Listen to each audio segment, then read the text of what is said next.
Will be very happy to know আলহামদুলিল্লাহ উনি confirm করেছে যে উনি বাংলাদেশের জন্য খেলতে চান। আমি আজকে সকালে ঘুম থেকে করে দেখছি অনেক সোশ্যাল মিডিয়াতে, বাট আই ওয়াজ ওয়েটিং যে আমি ওনার কাছ থেকে শুনি। সো আমি মেসেজটা ওনাকে ফরওয়ার্ড করি হোয়াটসঅ্যাপে, এবং উনি আমাকে অ্যারাউন্ড 2 PM আই থিঙ্ক, তখন অনেক সকাল ওখানে বলে he has send me message যে উনি কনফার্ম করেছে যে হ্যাঁ উনি খেলতে চান। এখন ডিটেল আমরা আলাপ করবো ওনার সাথে আজকের রাতে কিংবা কালকে।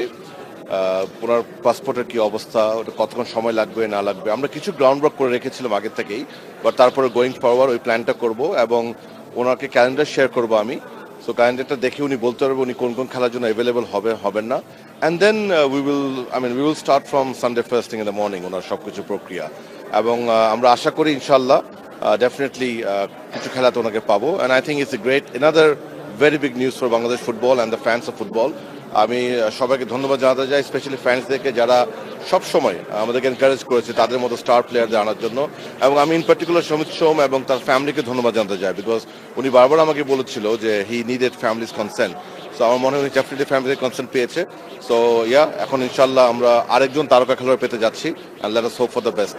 আমাদের জুন 10 এবং সাফ এই দুটো টুর্নামেন্টের জন্য কিন্তু আমরা ফোকাস করছি শুধুমাত্র হামজা। এখন সমিত যদি উনি পারেন, আমি তো জানি না ওনার প্রসেসটা কতক্ষণ লাগবে, we will try our best. কারণ আপনাকে এখানে বুঝতে হবে এখানে দুটো ফেজ আছে। একটা ফেজ যেটা আমাদের কন্ট্রোলে, সেটা হচ্ছে বাংলাদেশ সরকারের যে প্রক্রিয়া, পাসপোর্ট বলেন, জন্ম নিবন্ধন বলেন, সেগুলি আমরা একদম ফাস্ট ট্র্যাকে করে ফেলবো। বাট ফিফার হাতে যেটা, ওটা আসলে আমাদের কন্ট্রোলে নাই। সো ফিফার ওখানে কতটুকু সময় লাগবে এটা আমাদের, we will try our best. But যদি ইনশাল্লাহ আমরা সব সুন্দর মতো করতে পারি, ডেফিনেটলি আমরা তাকে যত তাড়াতাড়ি সম্ভব চেষ্টা করব। সো উনি ছাড়া মেইন টিমের জন্য আমরা অন্য কারোর সাথে কথা বলছি না। হাউএভার আমাদের 28, 29, 30 জুন যে ট্রায়ালটা আমরা করছি, সেটি মূলত আমাদের ইয়াং ট্যালেন্টের জন্য।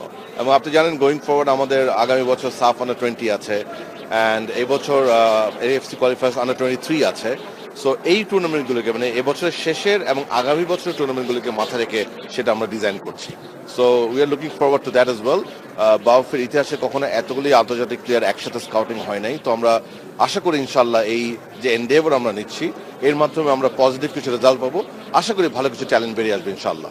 আমরা এই কমিটি আসার পরপরও কিন্তু ওনার সাথে যোগাযোগ করি, যেটা আমি ছিলাম না তখনও কিন্তু উনি নাই বলেছিল, দেশের ওভারঅল অবস্থা, পলিটিক্যাল অবস্থা সবকিছু মিলিয়ে। আপনি তো জানেন আমরা তো এই নতুন বাংলাদেশে একটা ট্রানজিশন পিরিয়ডের মধ্যে যাচ্ছি। হাউএভার কোইন্সিডেন্টালি আমরা আবারও ওর সাথে যোগাযোগ করি হামজার পারফরমেন্সের পরে, খেলাটার পরে, বিকজ আমি তখন ভাবি যে হামজা যখন সেখানে খেলতে পেরেছে তাতে সমগ্র বিশ্বে যে সাড়া পড়েছে, maybe he may change his mind now. তখন আমি আমার সম্বন্ধে সবাই জিজ্ঞেস করি যে আমি কি একটু আবার ওর সাথে যোগাযোগ করতে পারি না। উনি আমাকে বলছে of course, why not, there is no problem. তখন আমাদেরই একজন কলিগ আছে অমিত হাসান, আমার ছোট ভাইয়ের মতো, is very helpful. I saw আপনার সমিতের সাথে একটা ছবি দেখেছিলাম ওর একটা ফ্রেন্ডের। তখন আমি অমিতকে ফোন করে বলি যে তোমার একটা ফ্রেন্ডের সাথে আমার ওই সমিত ছবি দেখেছি, ডু ইউ নো হিম? তখন বলছে ফাদ ভাই, আই নো হিম পার্সোনালি, ওর সাথে আমার যোগাযোগ অনেকদিন ধরেই আছে।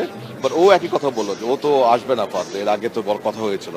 আমি দেখো এখন যদি হামজা এসছে, এখন কি we don't lose anything, let's make it A try. তারপর আলহামদুলিল্লাহ ও যোগাযোগ করলেন এবং ও আমাকে ওনার অ্যাকচুয়াল ভয়েস মেসেজ পাঠালো দুবার যে হ্যাঁ সেও আশা করছিল যে হামজার এই খেলার পরে হয়তোবা তাকে যোগাযোগ করবে এবং সে চাচ্ছে কনসিডার করতে, but they are depending on some situation. তো কয়েকটা কোয়েরি দিয়েছিল, সেগুলো আমরা জানিয়েছি। তারপরে উনি এই মিড এপ্রিল পর্যন্ত সময় নিয়েছিল।